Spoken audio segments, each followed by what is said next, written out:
Oke, assalamualaikum warahmatullahi wabarakatuh. Selamat datang, selamat berjumpa kembali di perkuliahan Fisika Dasar 2. Ini merupakan sesi asinkronus dan pada video kali ini kita akan membicarakan atau melanjutkan pembahasan kita mengenai rangkaian arus searah.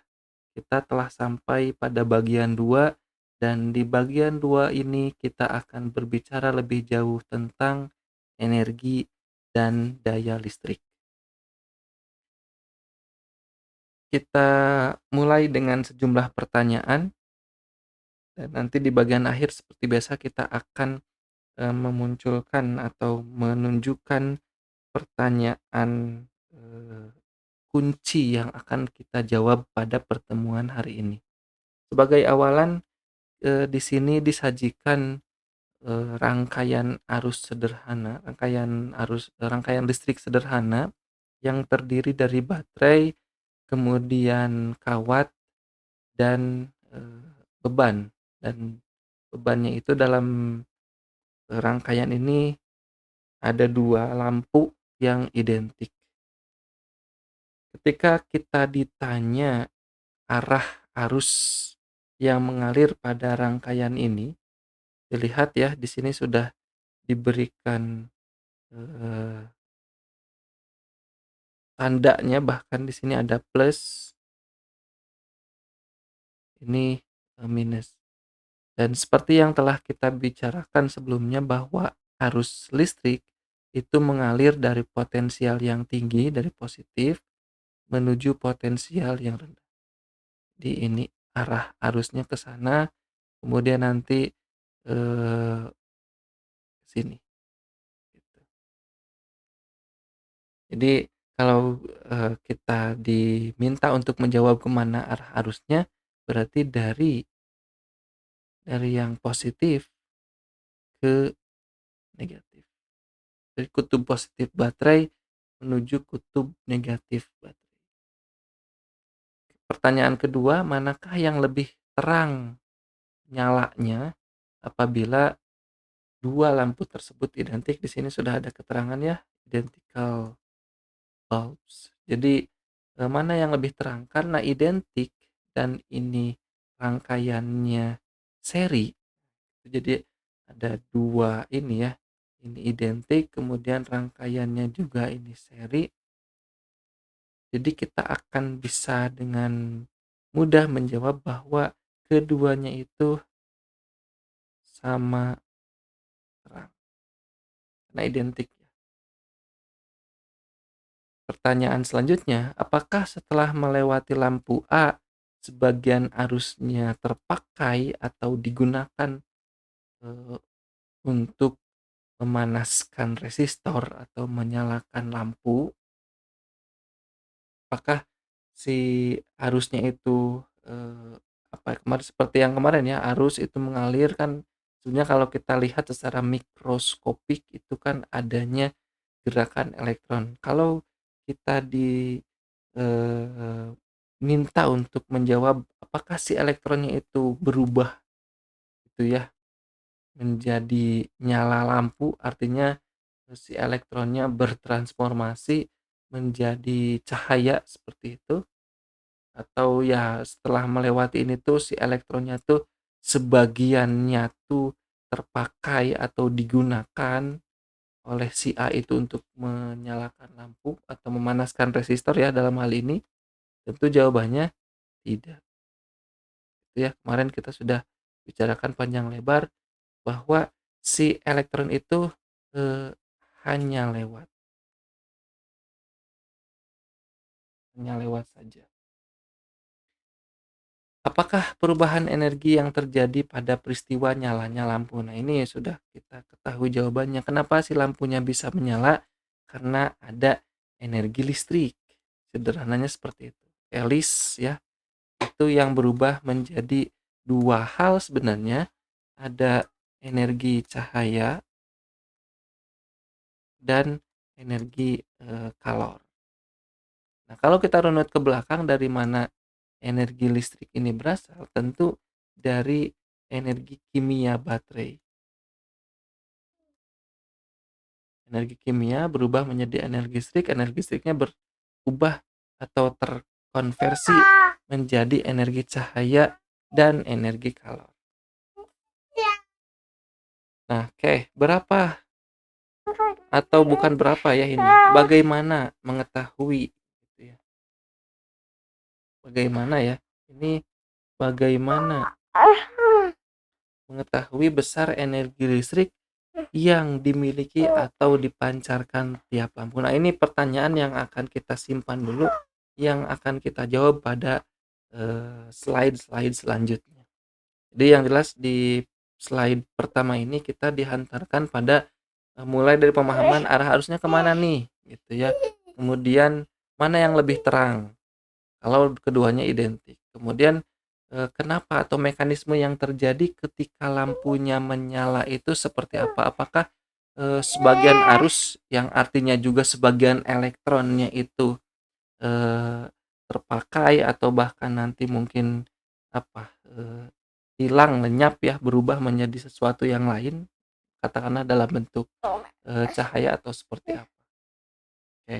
Kemudian kita juga perlu mengetahui konversi energi atau perubahan energi yang terjadi pada peristiwa nyalanya lampu. Oke, ini pengantarnya. Selanjutnya kita lihat lebih jauh mengenai energi listrik. Tinjau suatu rangkaian sederhana seperti ini yang terdiri atas lampu satu buah ya. Ini kemudian dihubungkan dengan kabel yang terhubung dengan baterai. Kalau kita gambarkan secara skema sederhana, berarti eh, katakanlah penggambarannya seperti ini. Nah, ya, jadi di sini ada ini positif, ini negatif. Di sini ada R. R-nya itu mewakili si lampunya. Nah, kita tahu bahwa setelah si arus itu melalui resistor, maka resistor memanas. Artinya apa? Artinya ada energi kalor yang dihasilkan ketika arusnya mengalir. Jadi ada arus yang mengalir, ada energi kalor yang dalam tanda petik tercipta istilahnya. Nah, tapi kalau kita runut dari mana si energi kalor ini, berarti sebenarnya karena energi kalor ini tadi dalam tanda petik tercipta ketika arus mengalir, kita bisa katakan bahwa aliran arus itu sebenarnya menghasilkan sesuatu yang kita sebut sebagai energi listrik. Nah, energi listrik ini yang tadi menghasilkan energi kalor seperti yang kita ketahui di pengetahuan sebelumnya. Nah, ini si energi listrik ini dari mana berasalnya? Itu merupakan hasil konversi dari ya energi-energi lain, terutama kalau dalam konteks kita adalah dari energi kimia yang dibangkitkan oleh baterai seperti itu. Itu apa namanya? Pengetahuan dasar yang harus kita ketahui untuk mengkaji lebih jauh tentang energi listrik. Jadi kalau kita tuliskan secara sederhana gitu ya, eh, tadi energi kimianya itu dimiliki oleh baterai seperti itu. Kemudian menghasilkan energi listrik dengan mengalirnya arus katakanlah seperti itu. Nah, ini berubah jadi kalau dalam konteks kita ya, konsennya ke sini berubah menjadi energi kalor, walaupun tadi kita sudah katakan ada juga energi cahaya untuk kasus lampu. Tapi secara umum untuk rangkaian yang seperti ini ada resistor yang dihasilkan, itu kita fokus ke energi kalor. Nah, bagaimana hal itu kita detailkan? Jadi kalau kita punya rangkaian sederhana seperti ini, atau kalau di sini ya ada rangkaian yang sama serupa dengan rangkaian yang kita punya di atas, kita bisa pandang bahwa energi listrik yang kita ketahui sebelumnya, saya harus munculkan gambar yang legendaris itu. Jadi kalau di sini ada positif dulu ya, ini ada negatif, di sini ada muatan ujinya bergerak ke arah bawah gitu ya. Nah, di tiap titik itu dia memiliki energi potensial listrik tertentu yang nilainya itu kalau antara atas dan bawah itu ada nilai beda potensial sebesar delta V dan muatan yang mengalirnya itu adalah muatan Q, maka energi listriknya itu adalah Q dikalikan dengan delta V. Artinya kalau kalau kita tinjau titik per titik, jadi dari titik A menuju titik B itu ada energi potensial listrik sebesar Q plus Q dikalikan dengan delta V yang nilainya positif. Jadi kalau kita detailkan di AB itu ada plus Q delta V, tapi ini untuk energi listrik Elis. Nah, di saat yang sama sebenarnya di AB itu terjadi pengurangan energi kimia dari si baterai. Kimia dari baterai. Jadi kita bisa pahami seperti itu. Energi listriknya dari mana? Dari baterai. Energi listriknya bertambah sebesar plus Q delta V, berarti di saat yang sama sebenarnya terjadi pengurangan energi baterainya itu sebesar minus Q delta V. Seperti itu cara memahaminya.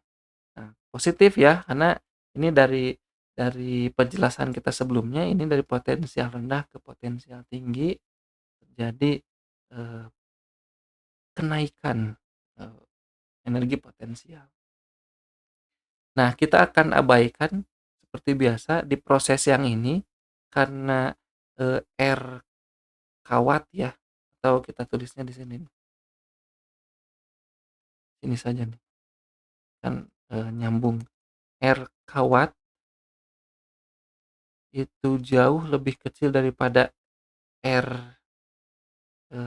resistor gitu ya, dari R kawat itu jauh lebih kecil daripada si R yang ini maksudnya, maka kita abaikan proses BC dan DA nanti. Jadi proses BC dan proses DA kita abaikan.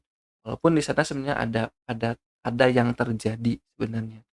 Tapi kita akan fokus ke titik CD. Nah, di titik CD itu apa yang terjadi? Si energi potensial listrik yang tadi dipunyai hasil dari mengambil energi dari baterai itu berkurang akibat tumbukan muatan dengan atom-atom pada resistor. Jadi semakin jelas ya yang kemarin perumusan atau aturan Kirchhoff itu bukan lagi aturan kita pahaminya, tapi memang muncul secara alamiah dari konsep-konsep yang kita punyai. Jadi di sini terjadi istilahnya yang kemarin kita sebut sebagai potensial drop istilahnya. Jadi di CD di sini ya saya tulis. Di CD itu terjadi pengurangan pengurangan energi potensial karena tumbukan. Ini kalau kita gambarkan ada atom-atom gitu ya pada si resistor itu masih apa namanya si muatan yang bergerak tadi tuh terjadi tumbukan dengan si atom-atom sehingga nanti ditransfer energi yang dipunyai oleh si muatan tadi ditransfer ke si resistor, ke si atom-atom pada resistor sehingga atom-atomnya menjadi bervibrasi.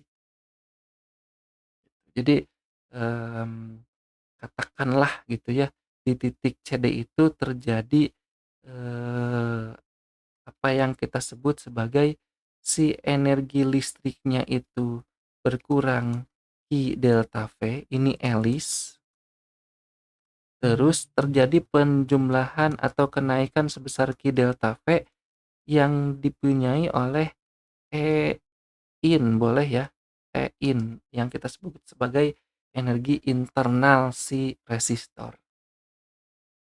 Nah, nanti sekembalinya ke titik A, gitu ya, terjadi perubahan energi kimia dari baterai menjadi energi internal. Nah, ini yang tadi saya sebut atom-atom resistor. Jadi kalau kita totalkan dari A ke B balik lagi ke A itu sebenarnya energi kimia yang berubah jadi energi internal atom-atom resistor yang sebelumnya eh, kita katakan dari kimia menjadi listrik, dari listrik menjadi energi internal atom-atom resistor seperti itu.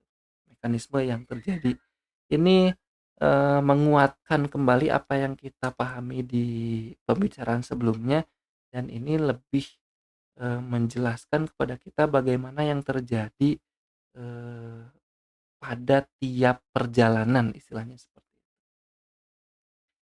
Nah, eee, berbicara tentang energi listrik, kita tidak boleh meninggalkan satu konsep lagi yang kita sebut sebagai daya listrik. Ini aliran energi ya atau laju energi kita sebutnya. Aliran energi atau laju energi. Energi persatuan waktu. Jadi banyaknya energi yang dikeluarkan persatuan waktu. Jadi kalau kita punya perumusan P itu sama dengan dW dt ini di fisika dasar satu juga kita udah kenalan dengan perumusan seperti ini. Untuk konteks kelistrikan kita bisa nyatakan ini sebagai V dq per dt. Nah, karena dq dt itu adalah arus, maka daya itu kita bisa nyatakan sebagai perkalian antara beda potensial dikalikan dengan arusnya.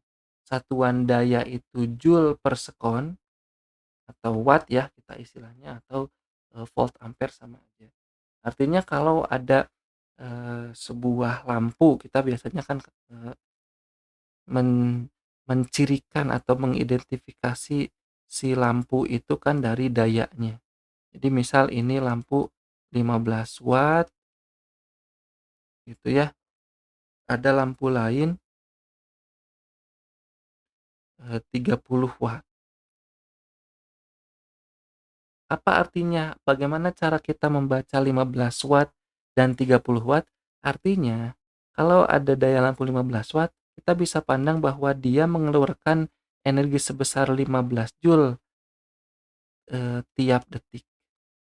Jadi tiap detiknya itu energi yang dikeluarkan sebesar 15 joule. Nah, dengan pemahaman serupa kita bisa baca bahwa energi yang dikeluarkan oleh lampu ini adalah tiap joule, 30 joule tiap eee, detik seperti itu. Berarti mana yang lebih terang ya? Yang kedua ya karena dia kan 2 kalinya bahkan si energi yang dikeluarkan per detiknya. Nah, selanjutnya untuk material yang ohmik kemarin kita bicarakan ada materi-material yang tunduk pada hukum Ohm, ada yang tidak. Nah, untuk material yang ohmik berlaku perumusan V sama dengan I kali R. Sehingga kalau kita punya daya itu adalah V dikalikan dengan I, kita bisa nyatakan bahwa V itu adalah I kali R dikalikan dengan I. Iri ya. Jadi eee, kalau ada yang memiliki kekuatan kita suka iri mungkin ya. Daya itu kan power ya istilah lainnya. Atau kita bacanya I kuadrat kali R. Itu pertama. Jadi kita bisa memandang bahwa ini lebih lebih terlihat kaitannya antara daya eh, yang memang digunakan istilahnya oleh si beban atau dalam hal ini si R secara umum ya si hambatan. Nah, kalau kita nyatakan perumusan yang V sama dengan IR ini sebagai I sama dengan V per R, kita bisa nyatakan juga perumusan daya P sama dengan V dikalikan dengan I, ini I-nya tapi I-nya adalah V per R, jadi V kuadrat dibagi dengan R. Nah, di sini kita bisa lihat bahwa kaitannya tuh menjadi kuadratik kalau kita, nyatakan dalam variabel, apa namanya, resistor gitu. Jadi P itu I kuadrat R, P itu V kuadrat per R. Oke, nanti kita lihat ininya, pendetailannya. Nah, belok sedikit ke transmisi energi listrik. Jadi si daya itu dikirimkan ke rumah-rumah itu melalui kabel yang hambatannya kan tidak dapat diabaikan karena memang, kita tahu bahwa perumusan, hambatan itu adalah rho dikalikan L dibagi dengan, nah jadi ada faktor ini nih, ada faktor panjang kawat atau panjang kabel ya dalam hal ini. Apalagi dari gardu yang sangat jauh dikirimkan ke rumah-rumah di perkotaan kan hambatannya pasti tidak dapat diabaikan. Nah, ada 2 pilihan di sini.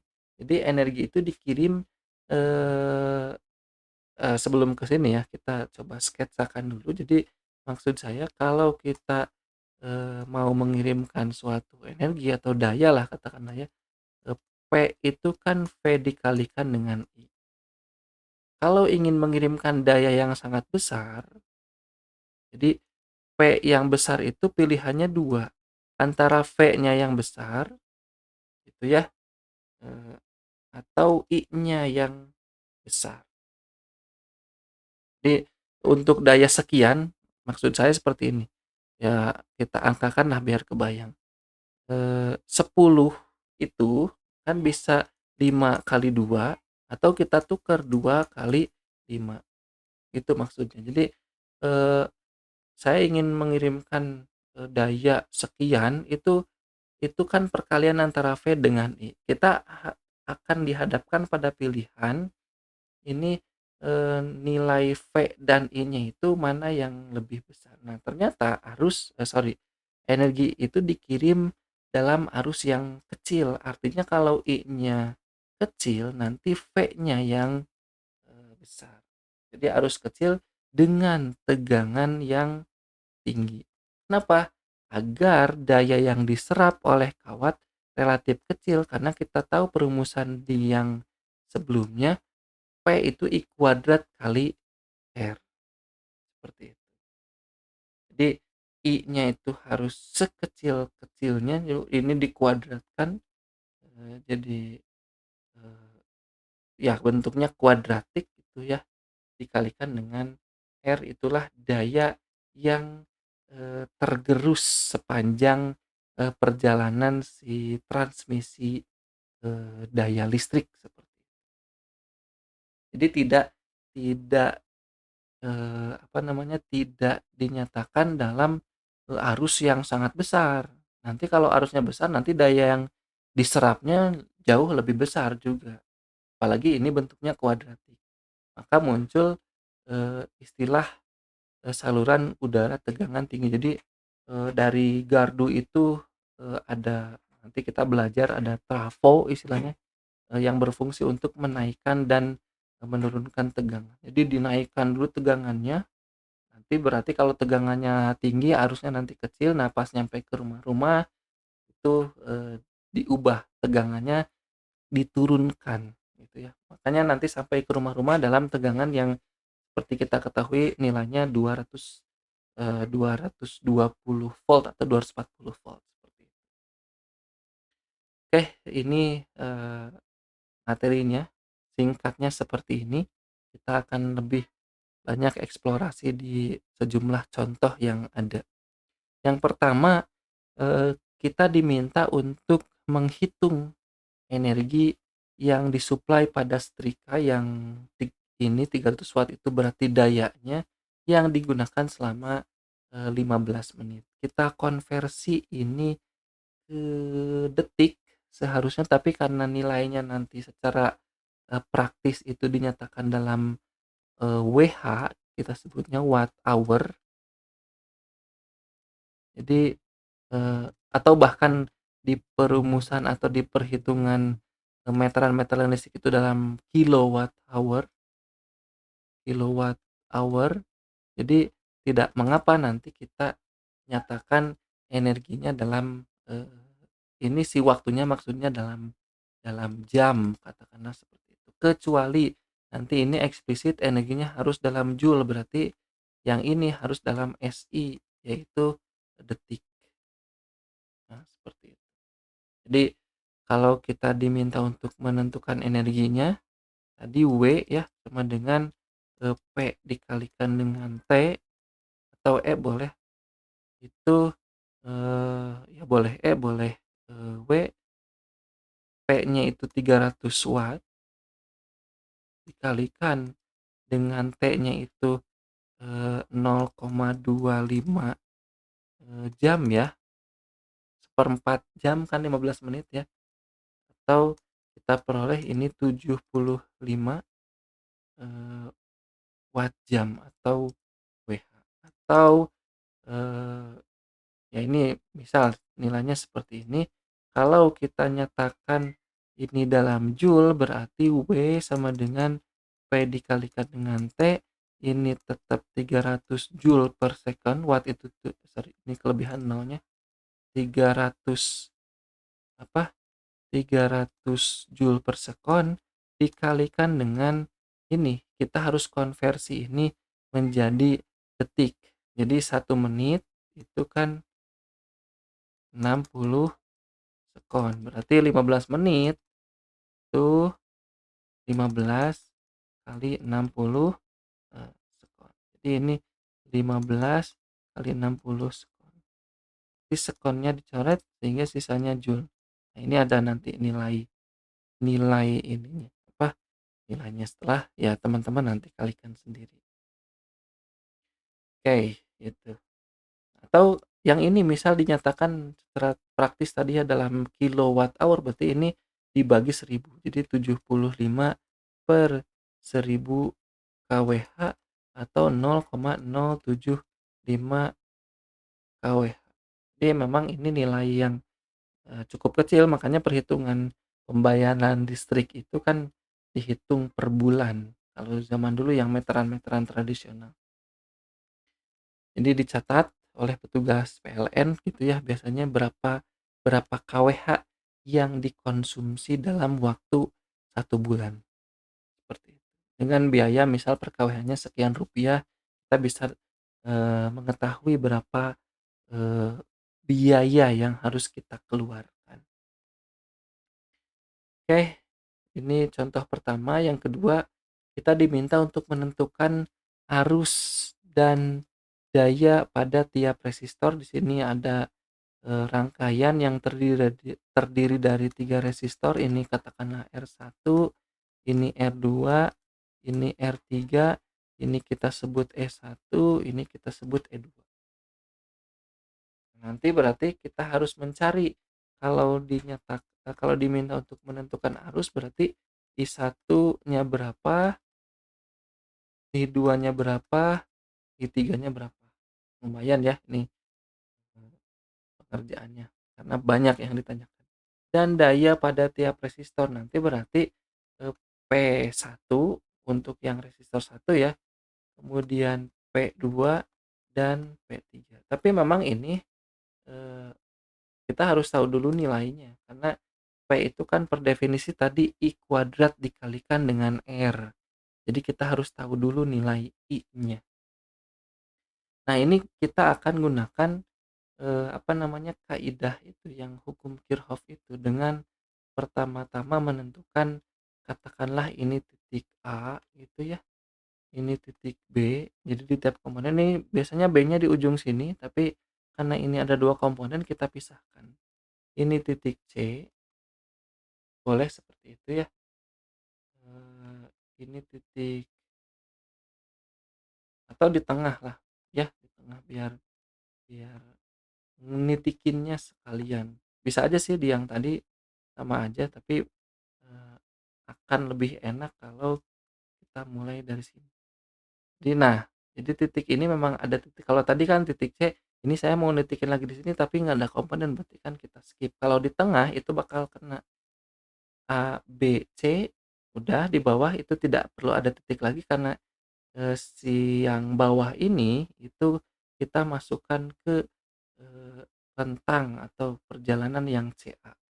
Nah, ke atas ini baru perlu tadi ada 2 komponen. Di sini kita katakanlah ada titik D. Masih ingat ya langkah-langkahnya? Pertama misal tentukan, titik-titik pada rangkaian, yang kedua tentukan arah arus. Misal arah arusnya itu, ini 24, 12, rasa-rasanya I-nya tuh ke sana. Udah ditentukan ya, sorry. Ini udah ada ternyata, ini I1 nih, ada arah arusnya ke sana. I1, I2, I3. Oke, sekarang tentukan perjalanan kita.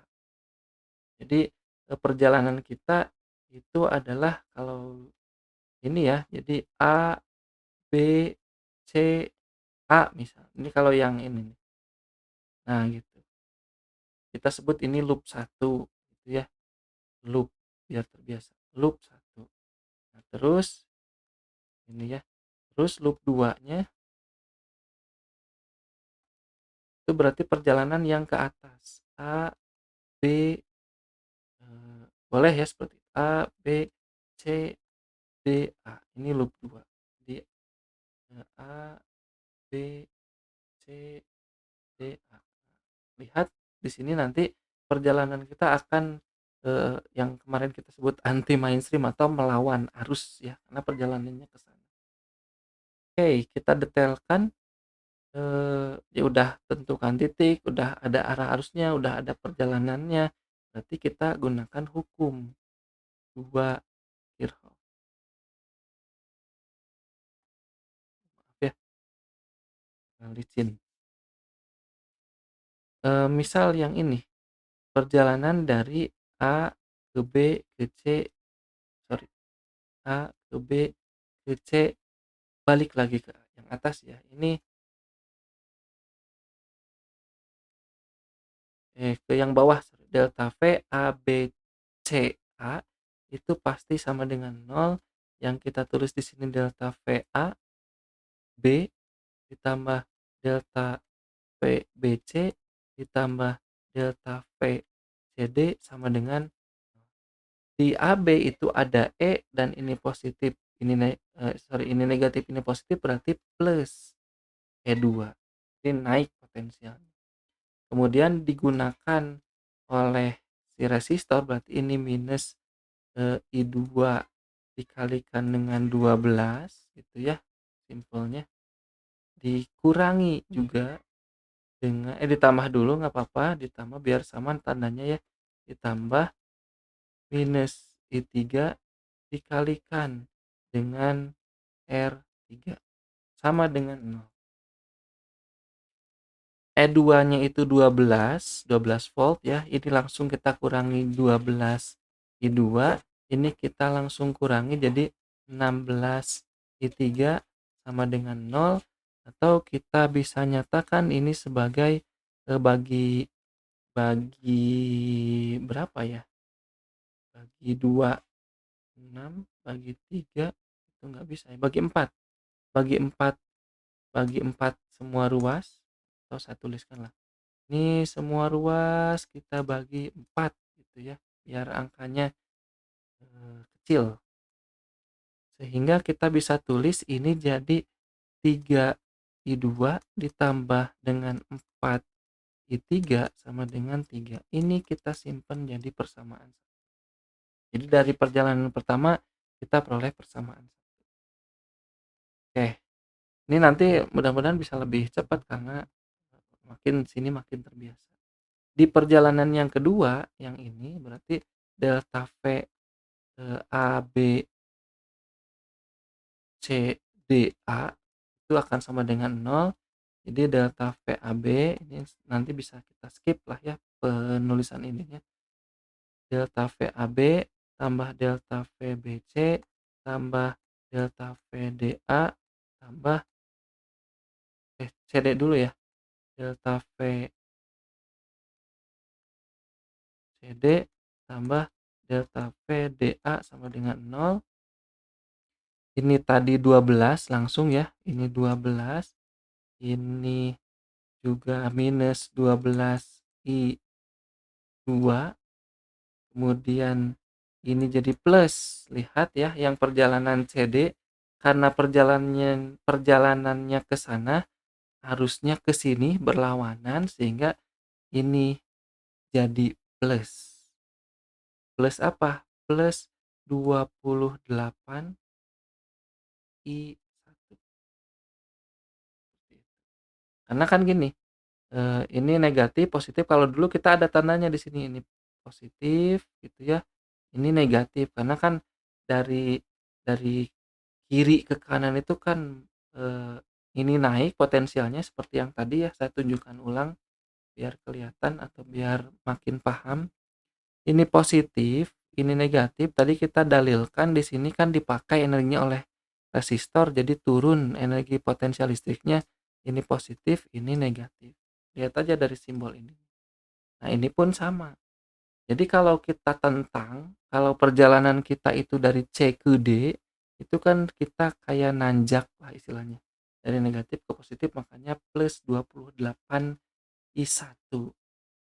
Terus justru jadi minus, minus 24 karena dari positif ke negatif sama dengan 0. Atau kita lanjutkan di sini,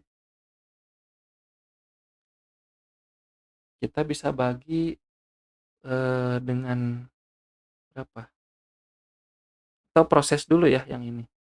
Jadi ini 12, ini 24 jadi minus 12, minus 12 juga I2 tambah 28I1 sama dengan 0. Ini baru kita bagi, eh, jadi dibagi ini ya, semua ruas dibagi 4 kayak tadi. Kita peroleh 7I1 dikurangi 3I2 sama dengan, eee, jangan 12, udah dibagi ya, sama dengan, 3. Ini kita simpan jadi persamaan 2. Kemudian dari hukum 1 kita tahu bahwa I yang masuk, I mas, boleh kita tulis dulu ya, sama dengan I ke, atau I masnya itu kalau kita lihat cabangnya di titik C, itu ya, yang masuk ke cabang titik C itu adalah I1 dan I2, yang keluarnya itu adalah I3. Kenapa harus dinyatakan seperti ini? Karena lihat teman-teman, di sini ada 3 variabel I2, I3, di sini ada atau yang ini ya, I1, I2. Jadi I2, I3, I1, I2. Nah, secara teori di sistem persamaan linear itu kita tidak bisa pecahkan kalau masih dalam 3 variabel karena kita hanya punya 2 persamaan linear. Maka kita harus berupaya mengubah si persamaan ini menjadi persamaan yang terdiri dari 2 variabel yang sama. Dua-duanya X, Y lah. Ini kan ada X, Y, Z tapi persamaannya cuma 2 kan tidak akan bisa kita peroleh seperti itu. Nah, bisa kita nyatakan misal di sini I3-nya yang diubah dalam penjumlahan I1 plus I2. Jadi yang satu itu berubah jadi 3I2 plus 4I1 plus 4I2 sama dengan 3. Jadi apa namanya? I3-nya itu kan I1 plus I2. Nah, sehingga kita bisa peroleh ini 7I2 tambah 4I1 itu sama dengan 3. Ini kita sebut persamaan 3 dan kita substitusi atau eliminasi ya, 2 dan 3. Kita sandingkan di sini, di 2 itu 7I1 dikurangi 3I2 sama dengan 3, ini 4I1 ditambah 7I2 sama dengan 3. Nah, kita kalikan ya, atau kita pilih dulu mana yang akan kita hilangkan, istilahnya seperti itu. Biasanya kan seperti itu ya. Jadi kita kita kalikan yang atas itu dengan 4, yang bawah dengan 7 misal kalau kita mau mengeliminasi nilai I1. Kalau eliminasi yang I2 kali 7 dan kali 3 katakanlah seperti itu. Nah, ini kita, bisa peroleh ini 28I1 dikurangi 12I2 sama dengan 12. Ini 28I1 ditambah 49I2 sama dengan 21. Oke, ini dikurangi, nanti silahkan teman-teman, eee, ini nanti bakal apa, bakal hilang. Nanti ini lanjutkan operasinya, ini sudah mepet ininya ya, space-nya. Tapi saya rasa ini, eee, sudah tergambar nanti di sini bakal dapat nilai I2 yang sama dengan sekian. Nilai I2-nya itu nanti teman-teman silahkan substitusi ke sini saja nih. Entah itu ke persamaan yang ini gitu ya, atau ke persamaan yang ini. Nanti akan dapat nilai I1. Nanti dari sini dapat I1 sama dengan berapa, dari I1 dan I2 nanti bakal dapat I3 dari sini. I3 sama dengan berapa. Setelah dapat I3, nanti teman-teman masukkan ke perumusan daya. I1, I2, I3 selesai, masukkan ke perumusan daya P1 sama dengan I1 kuadrat kali R, P2 juga sama, P3 juga sama, nanti dapat nilai daya dari masing-masing, resistor, seperti itu. Ya saya rasa tidak akan ada kesulitan ya, asal perhitungannya itu teliti, tidak ada salah plus minus segala macam, itu silahkan, dilanjutkan untuk, eee, latihan. Oh ini sama ya ternyata, tentukan arus dan, daya pada, tiap resistor. Ya ini kita kita hilangkan ya, sama ininya. Nah, tentukan beda potensial pada tiap resistor. Nah, ini lebih simpel karena kita diminta untuk menentukan beda potensial, dari tiap resistor yang jelas nanti kalau kita titiki ya, ini seperti biasa kalau ini titik A misalnya, ini titik B, kemudian ini titik C, titik C-nya langsung di sini ya. Itu nanti, eee, VAB ditambah kalau pakai delta boleh, ditambah delta V, BC gitu ya, ditambah delta VCA itu akan sama dengan nah, ini adalah I atau ya seperti biasa ya, kayak kita misal tentukan arah arus, I-nya udah ke sini, perjalanan juga boleh ke sini tadi udah secara eksplisit kita menyatakan dengan menuliskan itu kita, menghendaki perjalanan yang ke sana, perjalanan yang searah arus. Berarti ini minus I kali, RAB, ini RAB kita sebutnya ya, ini RBC. Di minus juga karena searah, arah arus dengan arah perjalanan, minus I dikalikan dengan RBC ditambah justru dengan 40 sama dengan 0. Nanti dari sini dapat nilai I-nya. Karena R-nya masing-masing sudah ada. Jadi ini 30I minus ya, minus 65I tambah 40 sama dengan 0. Jadi 95I sama dengan 40, I-nya nanti dapat.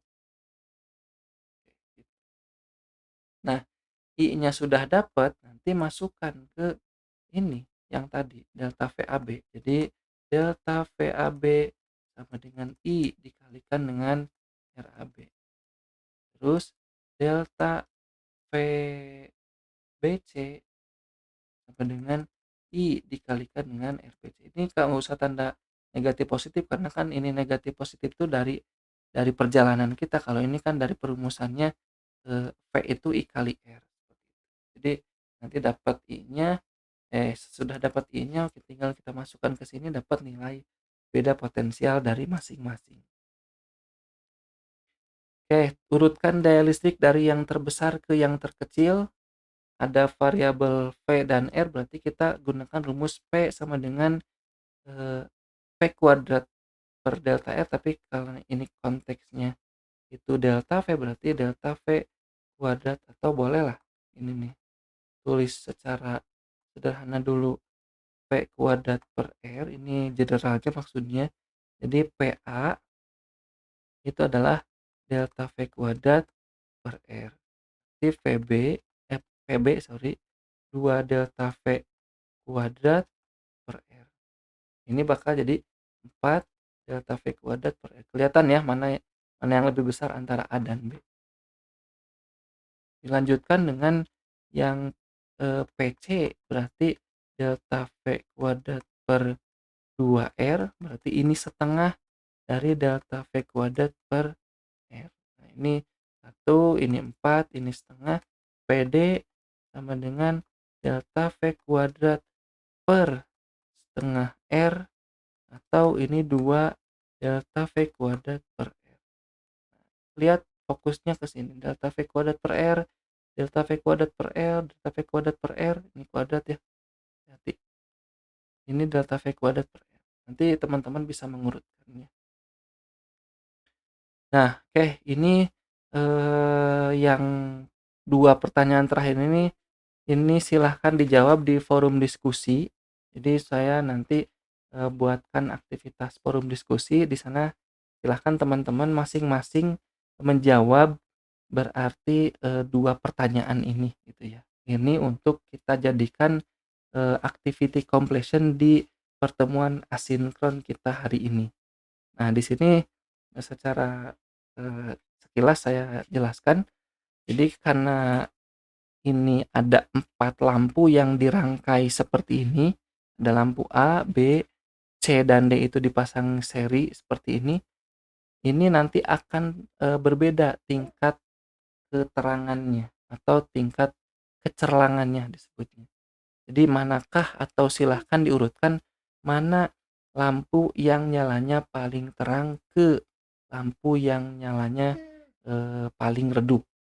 Ini silahkan dieksplorasi. Saya kasih clue sedikit bahwa nanti terang atau tidaknya kan sebenarnya dari yang saya balik lagi ke atas, dari sini nih tadi ya. Kita lihat dari daya terang atau tidak itu kan dari energi yang dipancarkan oleh si lampu, dan daya itu pasti terkait dengan tadi perumusan yang terkait dengan daya itu adalah P sama dengan I kuadrat kali R. Clue-nya dari sini. Ya, identik berarti R-nya seperti apa, kemudian nanti I-nya seperti apa di masing-masing. Itu nanti menentukan P-nya. Nanti setelah dilihat P-nya mana yang besar, berarti dia yang paling terang seperti itu. Itu yang pertama. Yang kedua, kasusnya sama. Jadi bayangkan ini tadi lampu, yang ini lampu gitu ya. Ini lampu, ini lampu, ini lampu. Nah, kalau keadaannya seperti ini gitu ya, ini masih terbuka, ini berarti belum nyala lampunya. Ini R1 nyala, R3 nyala, R4 nyala. Nah, silahkan direnungkan, didiskusikan, nanti diisi di forum diskusi bagaimana keadaan nyala lampu yang 4 ya, kita fokus ke sini saja. Bagaimana nyala lampu keempat itu setelah saklar ini nanti ditutup. Ketika dicetrek gitu ya, ketika di-on kan si lampu 2, apakah nyalanya itu tetap sama, lebih redup, atau lebih terang dari semula. Jadi silahkan dijawab di forum diskusi dengan penjelasan yang rinci. Jadi dengan